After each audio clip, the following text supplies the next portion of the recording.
Good morning students, welcome to another class of Super 100. So last class में हमने liquid solution वाला chapter start किया था और उसमें हमने समझा था कि सॉल्यूट सॉल्वेंट क्या होते हैं और वो किस तरह से मिलकर सॉल्यूशन का निर्माण करते हैं। पिछली कक्षा में हमने कॉन्सेंट्रेशन यानी सांद्रता के बारे में भी पढ़ा और सांद्रता क्या है? सांद्रता एक सॉल्यूट की मात्रा है जो किसी विलयन में उपस्थित हो सकती है। सांद्रता को एक्सप्रेस करने के, कॉन्सेंट्रेशन को एक्सप्रेस करने के कई सारे मेथड हैं और ये कॉन्सेंट्रेशन दो तरीके की हो सकती है। एक जो ताप पर निर्धारित होती है और दूसरी जो ताप से प्रभावित नहीं होगी। तो एक होगी concentration term dependent on temperature, जिसमें हमने पढ़ा था वॉल्यूम स्ट्रेंथ, या हम कह सकते हैं स्ट्रेंथ, वॉल्यूम परसेंट, मोलैरिटी इत्यादि। और कुछ कॉन्सेंट्रेशन टर्म ऐसी होती हैं जो टेम्परेचर पर डिपेंड नहीं करती हैं, जिनमें मुख्यतः मोल फ्रैक्शन यानी मोल अंश, मोल प्रभाज या मोलैरिटी को हम पढ़ते हैं। तो कल हमने मोलैरिटी के बारे में समझा था, आइए इसी को अब कंटिन्यू करते हैं। पिछली क्लास में हमने मोलैरिटी को समझा था और हमने डिफाइन किया था मोलैरिटी को। मोलैरिटी क्या हुआ? यह हुआ moles of solute upon volume of solution in litre. ध्यान रखिएगा, मोलैरिटी को हमेशा मोल प्रति लीटर में ही एक्सप्रेस किया जाता है। अब अगर हम यहाँ पर मोल की बात करें तो मोल होता है गिवन मास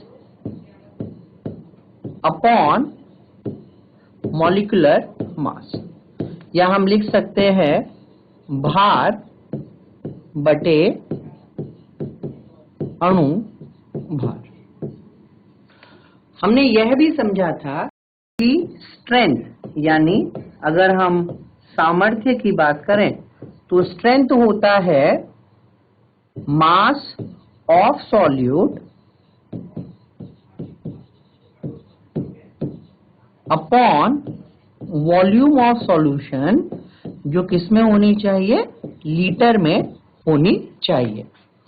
इस प्रकार से अगर हम भार बटे अणुभार को इस वाले मोलैरिटी के फॉर्मूले में रखेंगे तो हमारे पास आएगा molarity is equal to given mass upon molar mass into volume of solution in litre, यानी भार बटे अणुभार और उसकी आयतन जो लीटर में हमें दिया हुआ है उससे हम इसको डिवाइड करेंगे।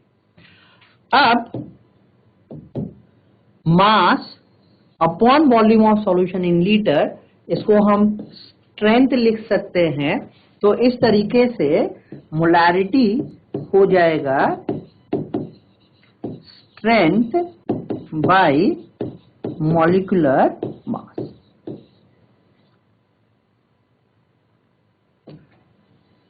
हमने यह भी देखा था कि अगर हम यहां से मोल की संख्या निकालेंगे तो मोल हो जाएगा यहां पर molarity into volume of solution in litre. जैसे हमें क्वेश्चन दिया हुआ है डिटरमाइन नंबर ऑफ मोल्स इन, यानी मोलों की संख्या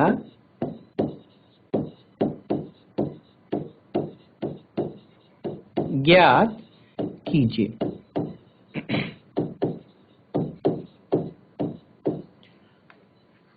फर्स्ट है मेरे पास में डेसीमोलर सॉल्यूशन ऑफ H2SO4, यानी हमारे पास सल्फ्यूरिक एसिड का डेसीमोलर सॉल्यूशन उपस्थित है। और जैसा हमने कल पढ़ा था, डेसीमोलर का मतलब हुआ m/10 और इसको हम 0.1 m भी लिख सकते हैं। तो m/10 का मतलब हुआ 0.1 mole of H2SO4 in 1 litre solution. यानी अगर हमारे पास में 1 लीटर आयतन है किसका, विलयन का, तो उसमें H2SO4 के 0.1 मोल उपस्थित होंगे। अगर हमें यहां पर कोई दूसरा एग्जाम्पल दिया हुआ है, जैसे मुझे कहा गया 200 ml 0.2 m ऑफ यूरिया,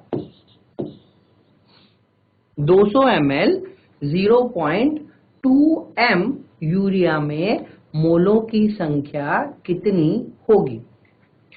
तो हमारे पास फॉर्मूला है, मोल हो गए मोलैरिटी यानी मोलरता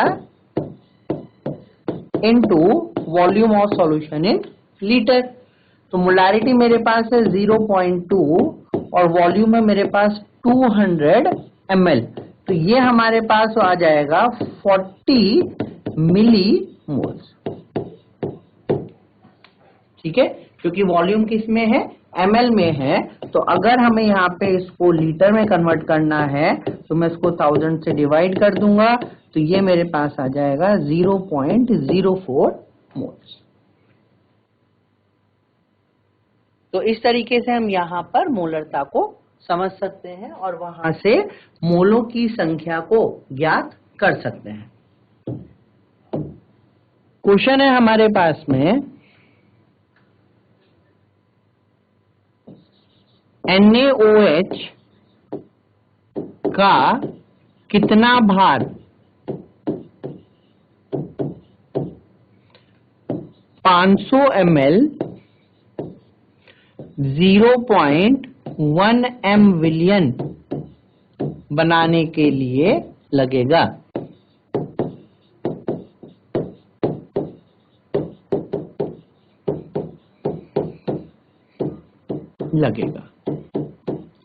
या हम बोल सकते हैं what amount of NaOH is required to prepare decimolar solution 500 ml।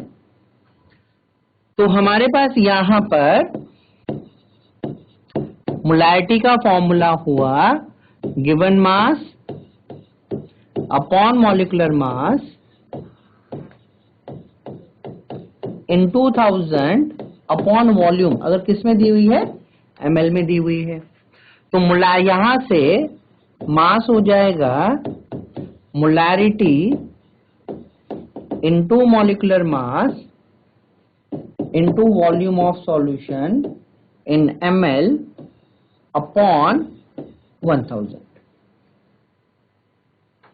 तो हमारे पास मोलैरिटी है 0.1, NaOH का मॉलिक्यूलर मास होता है 40, वॉल्यूम हमें दी हुई है 500 ml और 1000। तो ये हम निकाल सकते हैं 0.4 ग्राम। तो 0.4 ग्राम NaOH को अगर 500 ml विलयन में घोला जाता है तो उसका 0.4 ग्राम भार वहां पर लगेगा। 4 5 20, it will be 2 gram into 5 also, so it will be 2 gram। ठीक है, 0.4 into 5, तो यहाँ पे 2 ग्राम भार इसका लगेगा। तो इस तरीके के क्वेश्चन हमसे एग्जाम में पूछे जा सकते हैं, जिसमें मोलैरिटी, भार या अणुभार, इस तरीके से वो क्वेश्चन पूछ सकता है। जैसे एक क्वेश्चन हमें दिया हुआ है 150 ml m/7 H2SO4 में H2SO4 का भार ज्ञात कीजिए।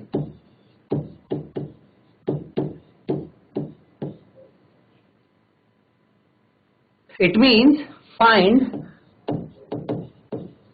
the mass of H2SO4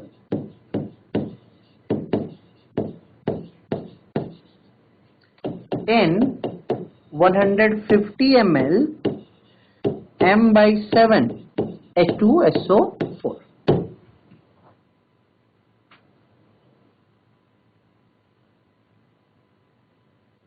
तो हमारे पास यहां पर मोलारिटी दी हुई है जो कितनी है m/7, वॉल्यूम दिया हुआ है कितना 150 ml, और हमें यहां पर H2SO4 का भार ज्ञात करना है। तो हम सिंपल फॉर्मूला यूज कर सकते हैं। मोलारिटी हुआ हमारे पास में given mass upon molecular mass into 1000 upon volume इन ml। तो मोलारिटी हमारे पास हो गई 1/7, मास हमें यहाँ पे फाइंड आउट करना है। मॉलिक्यूलर मास H2SO4 का होता है 98 इंटू 1000 और वॉल्यूम हमें दी हुई है यहाँ पर 150 ml। तो यहां से हम निकाल सकते हैं 7 से इसको कट अगर करें 7 1 7 एंड 7 4 28, यहां से आप इसको कैंसिल कर दीजिए तो आपके पास में मास यहाँ पे आ जाएगा 14 इंटू 15 अपॉन 100।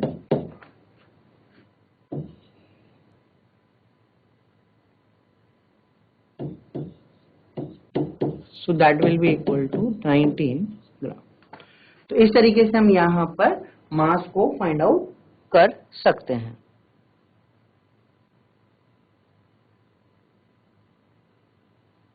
अब अगर हमारे पास में कोई 2 विलयन हमें दिए हुए हैं, ठीक है, पहले हम समझते हैं यहां पर effect of dilution on molarity.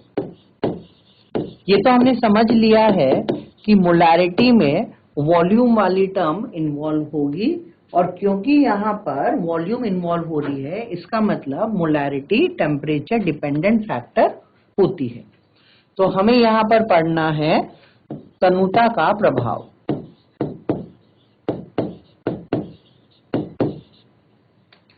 एक एग्जांपल से इसको समझते हैं। हमारे पास में 0.1 m यूरिया सॉल्यूशन है। तो अगर मेरे पास 0.1 मोलर यूरिया सॉल्यूशन है, इसका मतलब यूरिया के 0.1 मोल 1 लीटर विलियन में उपस्थित है। अब हमने क्या किया, इस वाली वॉल्यूम को यानी हमने इसमें 9 लीटर वाटर ऐड किया, जिसकी वजह से वॉल्यूम हो गई अब 10 लीटर। ध्यान रखिएगा जब हम डाइल्यूशन या तनुता करते हैं तो डाइल्यूशन करने से मोलों की संख्या परिवर्तित नहीं होती है। तो इसका मतलब अब 0.1 मोल यूरिया के 10 लीटर सॉल्यूशन में यानी 10 लीटर विलियन में उपस्थित है। तो पहले यहां पर कॉन्सेंट्रेशन कितनी हो गई, पहले हो गया 0.1 अपॉन 1 इज इक्वल टू 0.1। इसको मैं m1 मान लेता हूं, और अगर हम m2 अब लिख रहे हैं तो 0.1 क्योंकि मोल तो वही है 10, तो हो जाएगा 0.01 m। कहने का मतलब ये है कि अगर हम तनुता करेंगे यानी अगर हम वाटर को ऐड करते हैं तो मोलारिटी में परिवर्तन होता है। जीआईसी लंडौरा जी, आपका कोई क्वेश्चन है तो आप पूछ सकते हैं बेटा। हेलो हेलो सर, वो आप थोड़ा वो फास्ट हो रहा ना, हम जैसे उतारने लग गए तो मिट जा। आप वो दूसरा पन्ना स्क्रॉल कर ले। हम सर समझे अच्छा। लिखें क्या करें। ठीक ठीक ठीक ठीक, आपको कौन से वाला नहीं समझ में आया बेटा, कौन सा आपने नहीं उतारा है? सही से वो जो पिछले वाला था वो ठीक है ठीक है, 150 ml वाला। 150 ml वाला, ठीक है हाँ यस सही है वाला। ठीक। क्वेश्चन नोट कर लीजिए आप, कोई बात नहीं। जब आप ठीक है, आप क्वेश्चन नोट कर लीजिए और क्वेश्चन नोट करने के बाद में अपने हाथ उठा के बता दीजिएगा कि आपने क्वेश्चन नोट कर लिया है। फटाफट से नोट डाउन करें क्वेश्चन को।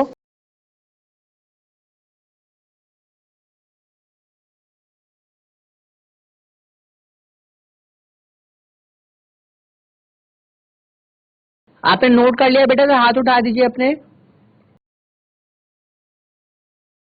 वेरी गुड, ठीक है। थोड़ा धीरे धीरे चलते हैं। तो देखिए, हम पढ़ रहे थे effect of dilution on molarity, यानी तनुता का प्रभाव।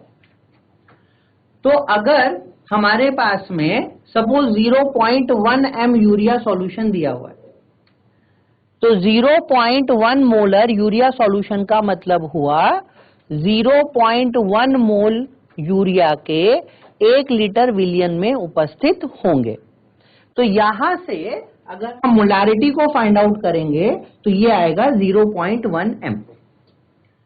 अब अगर इसी विलियन में हमने 9 लीटर पानी और ऐड कर दिया, तो देखिए जब हम 9 लीटर पानी ऐड कर रहे हैं तो 9 लीटर पानी ऐड करने से मोल प्रभावित नहीं होंगे, मोल तो 0.1 ही रहेंगे, लेकिन सॉल्यूशन का जो वॉल्यूम है यानी विलियन का आयतन वो बदल जाएगा। तो पहले जो आयतन 1 लीटर था, अब वो आयतन कितना हो गया, 10 लीटर हो गया। तो कॉन्सेंट्रेशन यानी मोलरता क्या आ जाएगा, मोलों की संख्या 0.1 अपॉन आयतन 10, तो यहां पे हुआ 0.01 m। इसका मतलब है कि अगर हम किसी विलियन को तनु करेंगे तो उसकी सांद्रता पर प्रभाव होता है। अब इसको हम एक फॉर्मूले के रूप में भी लिख सकते हैं। अगर हम लिख रहे हैं बिफोर डाइल्यूशन यानी तनुता से पहले, और एक हम लिख रहे हैं यहां पर आफ्टर डाइल्यूशन यानी तनुता के बाद। और हम क्या कह रहे हैं बेटा कि डाइल्यूशन पर मोल प्रभावित नहीं होंगे। इसका मतलब जो मोल की संख्या डाइल्यूशन से पहले थी वही मोल की संख्या डाइल्यूशन के बाद भी रहेगी। और मोल को हम कैसे निकाल सकते हैं, मोलारिटी इनटू आयतन से। तो अगर हम पहले वाली मोलारिटी को m1 मान लें और जो डाइल्यूशन से पहले आयतन है उसको v1 मान लें, तो m1 v1 मोल की संख्या हुई तनुता से पहले वाली। और अगर हम इसको m2 मान लें जो तनुता के बाद हमें मिला है, और वॉल्यूम को हम मान लें v2, तो m2 v2 तनुता के बाद वाले मोलों की संख्या हुई। तो इस प्रकार हम लिख सकते हैं कि m1 v1 is equal to m2 v2। तो जो मोलों की संख्या पहले रहेगी वही मोलों की संख्या बाद में भी होगी, किंतु मोलरता में चेंज यानी परिवर्तन आ सकता है। ठीक है, नोट कर लिया है सबने, तो हाथ उठा दीजिए। गुड। तो ये हमने समझा मोलरता पर तनुता का प्रभाव। अब हम समझते हैं कि अगर मुझे 2 विलियन को आपस में मिला के दे दिया जाए तो जो फाइनल सॉल्यूशन बनेगा यानी जो परिणामी विलियन हमें मिलने वाला है उसकी मोलरता किस प्रकार से ज्ञात की जाती है। तो अगला है हमारे पास में मोलारिटी ऑफ मिक्सचर, या हम इसको लिख सकते हैं रिजल्टिंग सॉल्यूशन। हिंदी में अगर हम कहेंगे तो हम कहेंगे मिश्रण। और कौन सा मिश्रण, जो परिणामी विलयन है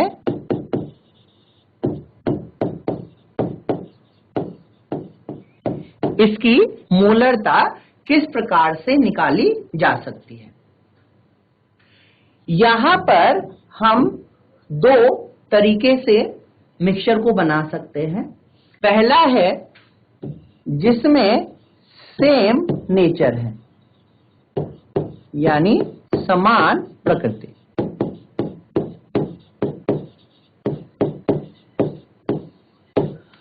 समान प्रकृति या सेम नेचर का मतलब हुआ जैसे हमने एसिड में एसिड को मिला दिया, एसिड एसिड दोनों सेम नेचर के होते हैं, या बेस में हमने बेस को मिला दिया, ये भी सेम नेचर के होते हैं। तो इस तरह के जो विलयन बनेंगे उनका जो परिणामी विलयन यानी रिजल्टिंग सॉल्यूशन हमें मिलेगा, उसकी मोलरता को हम कैसे ज्ञात कर सकते हैं वो हमें समझना है। इसके लिए हम यहां पर एक एग्जांपल लेते हैं। हमें कहा गया 100 ml 0.2 mHCl को 200 ml 0.3 mHNO3 के विलयन में मिलाया गया। 100 ml 0.2 mHCl को 200 ml 0.3 mHNO3 के साथ मिलाया गया। तो यहां पर जो रिजल्टिंग सॉल्यूशन बनेगा यानी जो परिणामी विलयन हमें मिलेगा, इसकी मोलरता कितनी हो सकती है। तो हम क्या कर रहे हैं, एक्चुअली जब हम विलयन बना रहे हैं तो हम यहां पर एक विलयन के मोल को दूसरे विलयन के मोल के साथ में मिला रहे हैं, ऐड कर रहे हैं। यानी जो रिजल्टिंग सॉल्यूशन होगा उसमें हमें कुल मोलों की संख्या को ज्ञात करना है और कुल आयतन को ज्ञात करना है।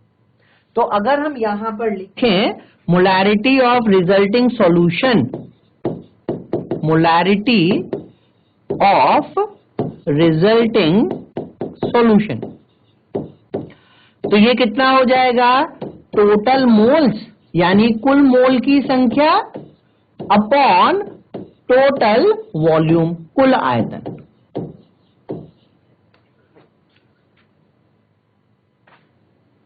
तो अगर हम यहां पर HCl के मोल निकालें, देखिए मोलैरिटी कितनी है 0.2, वॉल्यूम कितनी है 100 ml, तो ये बन जाएगा हमारे पास में 20 मिलीमोल्स। मिलीमोल्स इसलिए क्योंकि जो आयतन है वो हमें मिलीलीटर में दिया हुआ है। इसी प्रकार से अगर हम HNO3 के मोल्स निकालेंगे तो ये हो जाएगा 0.3 इंटू 200, जो हमारे पास आएगा 60 मिलीमोल्स। तो अगर हम यहां पर कुल मोल निकालते हैं, टोटल मोल्स, तो ये मेरे पास हो जाएगा 80 मिलीमोल्स के बराबर। तो हमने यहां पर कुल मोलों की संख्या को ज्ञात किया जो कितना है 80 मिलीमोल के बराबर है। अब हमें क्या चाहिए, टोटल वॉल्यूम भी चाहिए। तो कुल आयतन कितना हो गया हमारे पास में 100 ml प्लस 200 ml, ये हुआ 300 ml। वॉल्यूम क्या है, एक एडिटिव प्रॉपर्टी है यानी वो जुड़ती है। तो अगर हम अब हमें यहां पर टोटल मोल पता चल गए, टोटल वॉल्यूम पता चल गई, तो रिजल्टिंग सॉल्यूशन की मोलैरिटी कितनी हो जाएगी 80 अपॉन 300, यानी 8/30 या 4/15। तो ये मेरे पास में यहां पर ये इस तरीके से आ जाएगा। इसको एक बार सही से लिख देते हैं, इज इक्वल टू 4/15 m। अब ये तो हुआ कॉन्सेप्चुअल पार्ट। अगर हम इसको फॉर्मूले के रूप में लिखें बेटा, तो मोलैरिटी ऑफ रिजल्टिंग सॉल्यूशन को मैं मान लेता हूं M3 और इसके आयतन को हम मान लेते हैं V3। तो M3V3 कुल विलयन की मोलों की संख्या हुई। इसी प्रकार से अगर हम HCl की बात करें तो इसकी मोलैरिटी को अगर मैं M1 मानता हूं, इसके आयतन को V1 मान लूं, इसकी मोलैरिटी को M2, इसकी मोलैरिटी को V2, तो कुल हमारे पास कितने मोल मिले? M3V3 मोल मिले, जो किसके बराबर थे? M1V1 प्लस M2V2 के। तो ये रिलेशनशिप हम यूज कर सकते हैं, M3V3 is equal to M1V1 plus M2V2, जहां पर V3 किसके बराबर होगा? V1 प्लस V2 के। तो सीधा सीधा फॉर्मूला मेरे पास आया, M3V3 is equal to M1V1 plus M2V2।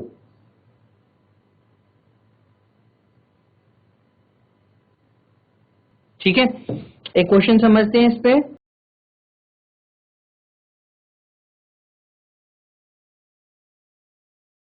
Question हमें दिया हुआ है 10 ml M/10 HNO3 plus 20 ml M/20 HCl plus 30 ml M/3 H3PO4 का विलयन बनाया गया, और यहां पर कुल आयतन को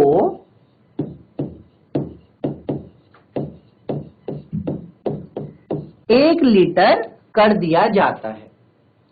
तो जो फाइनल सॉल्यूशन मेरे पास बना, उस विलयन का कुल आयतन कितना है? 1 लीटर है। तो हमें बताना है यहां पर इस विलयन की मोलरता कितनी होगी। मोलरता ज्ञात कीजिए। तो ध्यान दीजिएगा, हमारे पास में HNO3 है, HCl है, H3PO4 है। तीनों को हमने आपस में मिलाया, और जब हम तीनों को आपस में मिलाएंगे तो मिलाने पर जो हमें विलयन मिलेगा उसमें हमने पानी ऐड करना शुरू किया, और पानी को मिलाते मिलाते हमने कुल आयतन को कर दिया 1 लीटर। तो हमें यहां पर समझ में आता है कि मेरे पास में जो कुल आयतन है यह कितना होगा? ये होगा 1 लीटर, यानी 1000 ml के बराबर।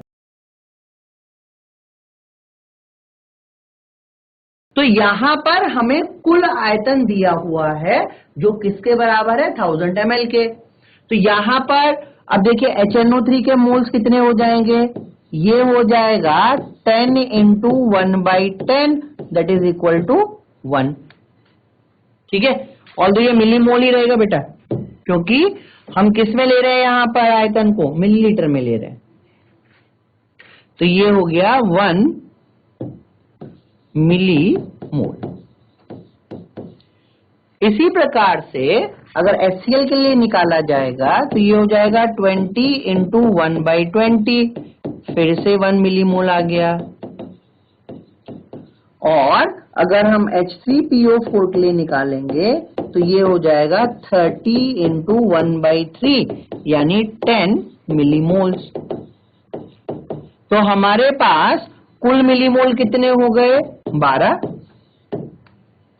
और कुल आयतन कितना है? 1000।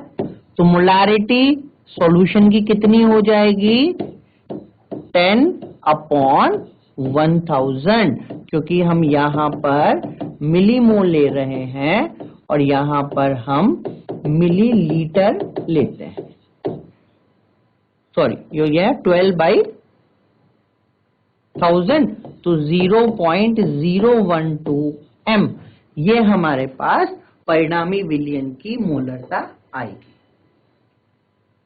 तो आप यहाँ पे फॉर्मूला भी लगा सकते हैं, क्योंकि यहाँ पे 3 एसिड है, तो आप इसको M1V1 plus M2V2 plus M3V3 किसके बराबर कर देंगे बेटा? M4V4 के बराबर इसको करेंगे।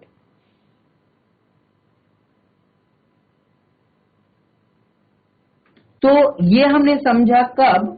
जब हमारे पास में जो विलयन है जिनको हम आपस में मिला रहे हैं वो एक ही जैसे हैं, किंतु अगर यह दोनों विलयन अलग अलग हों, यानी एक एसिड और दूसरा बेस, तो वहां पर किस तरीके से निकालेंगे इसको भी समझते हैं। तो दूसरा हमारे पास है एसिड प्लस बेस। जब हम एसिड और बेस को आपस में मिलाएंगे तो हमें पता है एसिड और बेस आपस में न्यूट्रलाइज होते हैं, तो इस रिएक्शन को हम कहते हैं न्यूट्रलाइजेशन या उदासीनीकरण। तो एसिड बेस को न्यूट्रलाइज करेगा, क्या बनाएगा? सॉल्ट, और यहां पे हमें मिलेगा वाटर। सॉल्ट एक न्यूट्रल प्रोडक्ट है, यानी एक उदासीन उत्पाद है। कोई भी वस्तु उदासीन कब होगी? जब उसमें दोनों अवयव कण का बराबर अंश होगा। यानी अगर मुझे एसिड और बेस को न्यूट्रल करना है तो जितना एसिड के मोल चाहिए उतने ही बेस के मोल भी होने चाहिए, और उसके अलावा जो बच जाएगा, यानी जो एक्सिस में होगा, जो आधिक्य में होगा, वह परिणामी विलयन की मोलरता को ज्ञात करने के लिए यूज होगा। तो एक क्वेश्चन पहले लिख लेते हैं। क्वेश्चन है हमारे पास 300 ml 0.1 m HCl का विलयन है, और इसमें हमने 200 ml 0.1 m NaOH को मिलाया। अब हमें बताना है कि जो सॉल्यूशन बनेगा, जो परिणामी विलयन मेरे को मिलने वाला है, मोलरता ज्ञात कीजिए।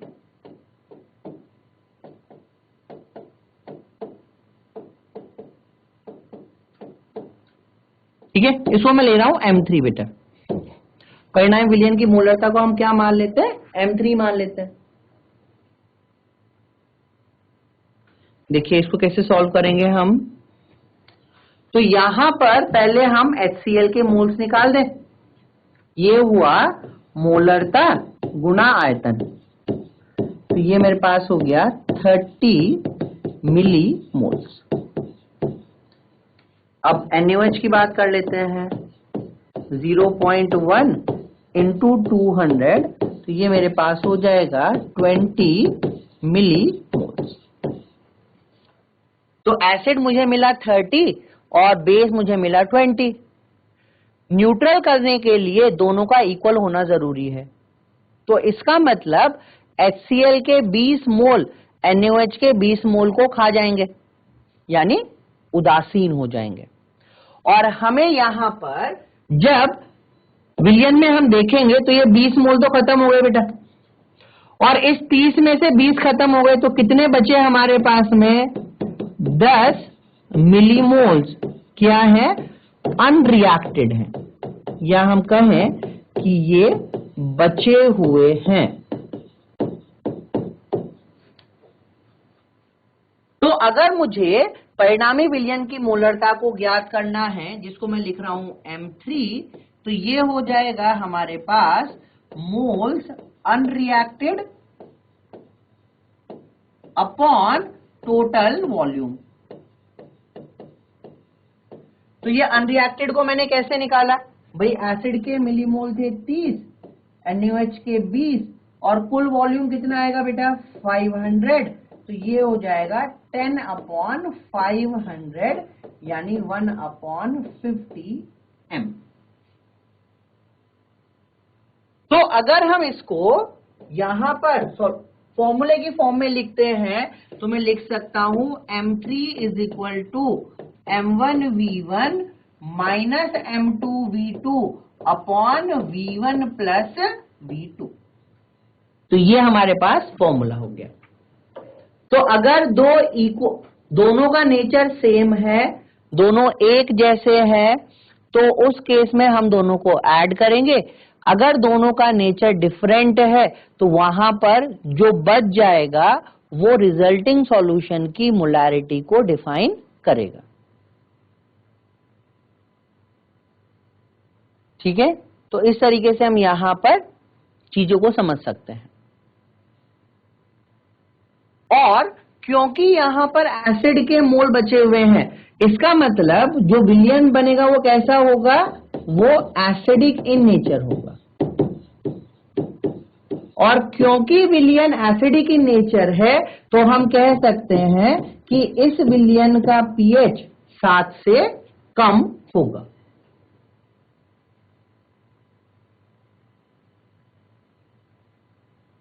तो यहां पर हमसे 2-3 चीजें पूछी जा सकती हैं कि जो बनने वाला विलयन है वो उदासीन होगा, अम्लीय होगा या क्षारीय होगा। तो वो हम इस चीज से बता सकते हैं कि जो बचा हुआ है आधिक्य में वो एसिड है या तो फिर वो बेस है। जैसे एक क्वेश्चन समझते हैं बेटा। क्वेश्चन है हमारे पास में, the pH of a mixture or solution obtained by mixing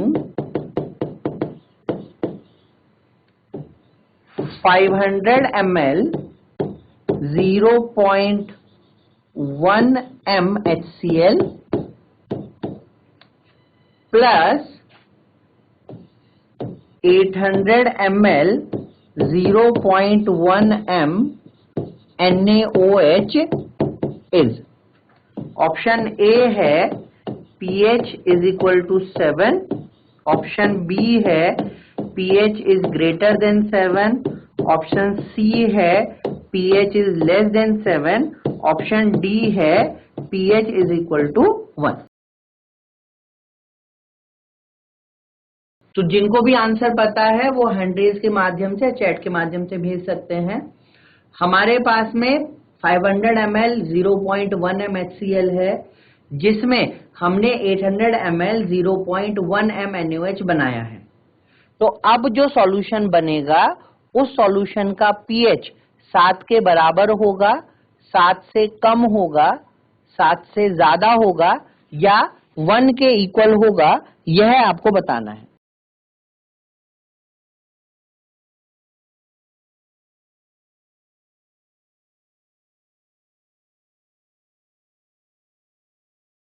तो यहां पे हम देख भी सकते हैं बेटा, अगर मैं यहां पर HCl के लिए मिलीमोल्स निकाल रहा हूं तो कितने हो जाएंगे, 50। और अगर हम NaOH के लिए निकालेंगे तो कितने हो जाएंगे, 80। इसका मतलब यहां पर जो NaOH है इसके 30 मिलीमोल्स क्या होंगे, हमारे पास में बचे हुए होंगे। और क्योंकि NaOH के 30 मिलीमोल्स बचे हुए हैं, इसका मतलब सॉल्यूशन क्या होगा, बेसिक इन नेचर होगा। तो सॉल्यूशन का पीएच 7 से ज्यादा होगा। और अगर हमें कभी मोलैरिटी निकालनी है सॉल्यूशन की तो ये हो जाएगा 30 मिलीमोल बचे हुए हैं, कितनी वॉल्यूम में, 1300 में, तो ये हो जाएगा 3/130 m। तो this is the molarity of the solution. ठीक, एक और चीज यहां पे समझिए, कभी कभी वो सॉल्यूशन की मोलैरिटी ना पूछ के जो प्रोडक्ट बना उसकी मोलैरिटी पूछ लेता है। तो ध्यान रखिएगा, ये हमने 11th क्लास में भी पढ़ा है कि जो अभिकारक कम मात्रा में होता है उसे लिमिटिंग रिएजेंट या सीमांत अभिकर्मक कहा जाता है। और जो अभिकारक अधिक मात्रा में होता है उसे हम आधिक्य अभिकारक या एक्सेस रिएजेंट कहते हैं। कभी भी अगर उत्पाद का निर्धारण करना है, यानी हमें प्रोडक्ट के बारे में देखना है, तो हमेशा लिमिटिंग रिएजेंट को कंसीडर किया जाएगा।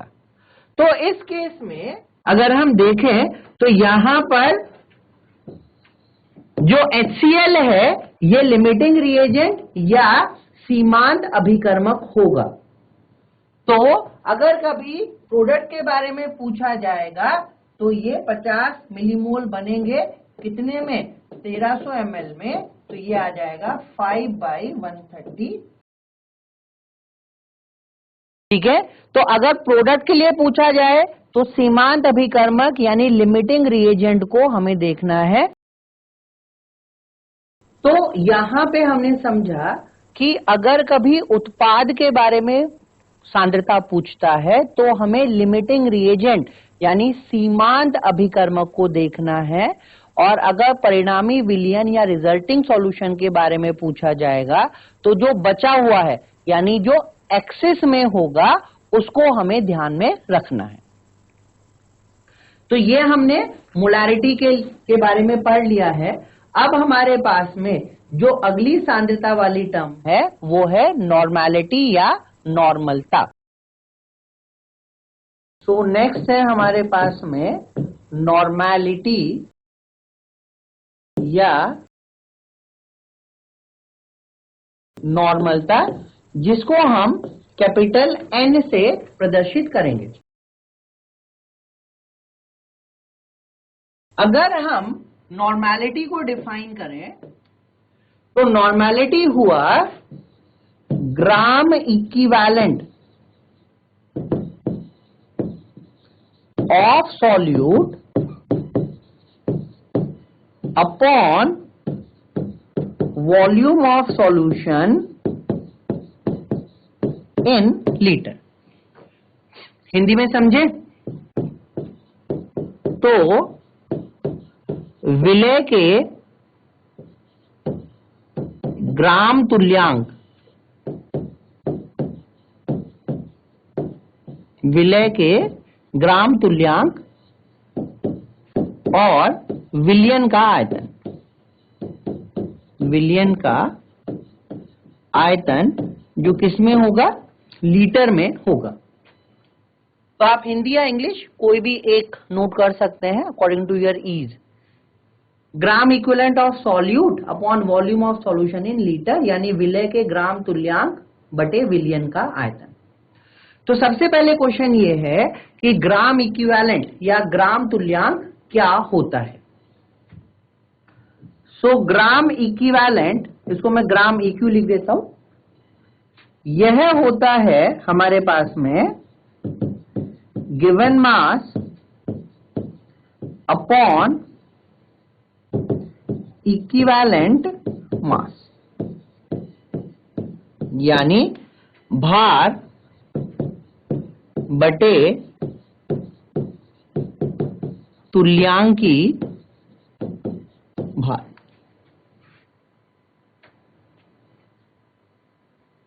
भार बटे तुल्यांकी।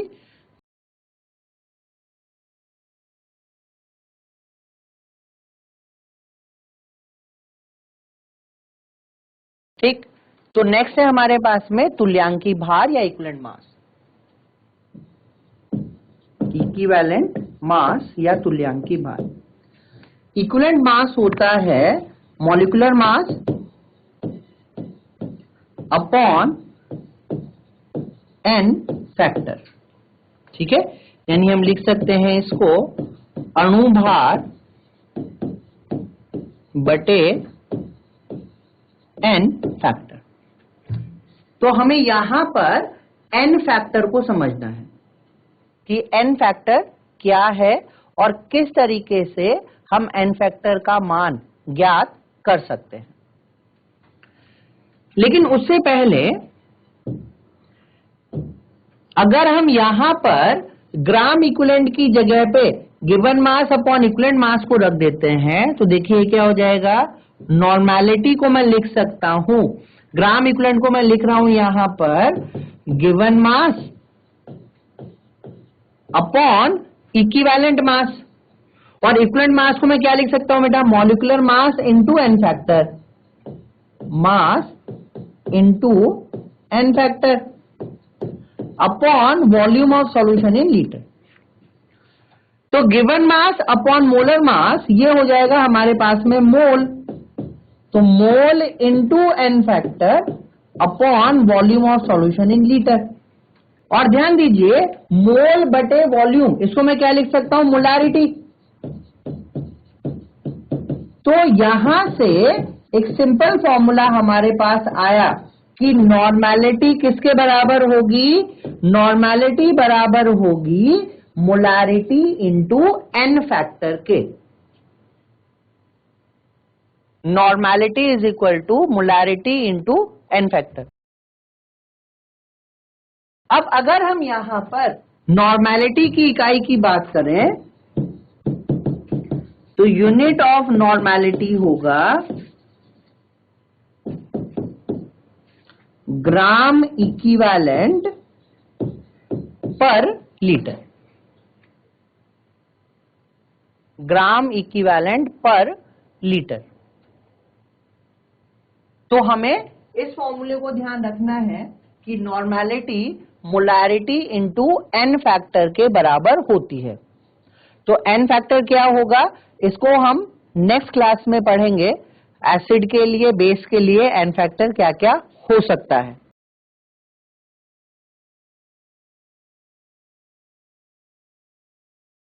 तो आज हमने मोलारिटी और नॉर्मेलिटी के बारे में पढ़ा। तो अगर किसी का कोई क्वेश्चन है जो आज पढ़ा है उससे रिलेटेड, तो वो पूछ सकता है। तो आज की क्लास को यहीं पे एंड करते हैं। Thank you all of you, have a nice day.